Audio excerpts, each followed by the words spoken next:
Oke, saya lanjutkan ya Bu Ita pembahasannya. Kemampuan berikutnya yang perlu diperhatikan untuk anak usia 9 bulan adalah apakah anak mampu untuk fokus pada suatu benda dan mampu mencari benda tersebut ketika benda tersebut hilang dari pandangan. Masih termasuk kemampuan gerak halus ya dok? Seperti apa itu dok? Saya kurang terbayang. Iya Bu, kemampuan mencari benda yang terjatuh ini masih termasuk kemampuan gerak halus karena terkait dengan pergerakan otot-otot mata anak. Biar lebih tergambar, kita lihat video ini ya. Kalau kita perhatikan di dalam video, pandangan anak fokus pada sapu tangan merah yang digoyang-goyangkan. Ketika kain tersebut dijatuhkan, mata anak terlihat mengikuti kemana sapu tangan itu bergerak. Ketika anak tidak lagi dapat melihat sapu tangan yang tadi sedang ia perhatikan, anak terlihat mencari keberadaan sapu tangan tersebut sesuai arah jatuhnya atau arah benda tersebut menghilang. Hal ini disebut sebagai visual tracking. Visual tracking itu apa dok? Visual tracking adalah kemampuan kontrol terhadap pergerakan mata dalam menelusuri objek. Ada dua macam visual tracking, yaitu mempertahankan fokus pada objek yang sedang bergerak dan mengganti fokus antara dua benda.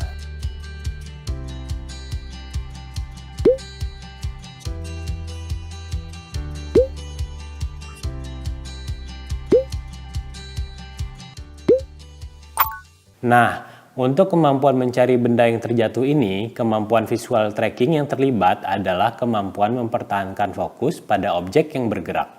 Memangnya kemampuan ini penting untuk apa dok? Kemampuan ini penting karena memengaruhi interaksi anak dengan lingkungan. Nanti semakin anak besar, kemampuan visual tracking ini akan semakin berkembang dan berguna untuk anak.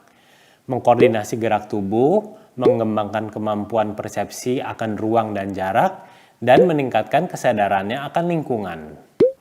Wah, saya baru tahu nih dok tentang visual tracking. Kalau kemampuan ini berarti baru muncul pada anak usia 9 bulan ya dok? Kemampuan ini sebenarnya sudah bisa dilakukan anak sejak usia 3 bulan. Hanya saja gerakan bola matanya belum halus Bu, masih seperti patah-patah. Nah, ketika anak sudah 4-6 bulan, gerakan bola matanya menjadi lebih halus dan akurat lagi untuk mengikuti gerak benda. Dan jarak bendanya juga bisa semakin jauh.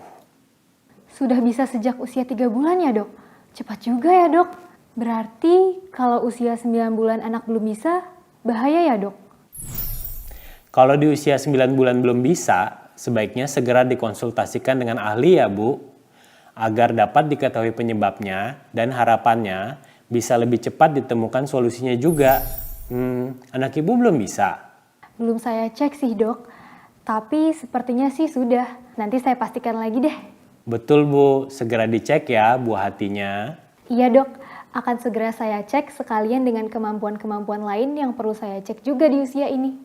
Masih ada lagi nggak dok? Kita lanjut ke kemampuan berikutnya ya.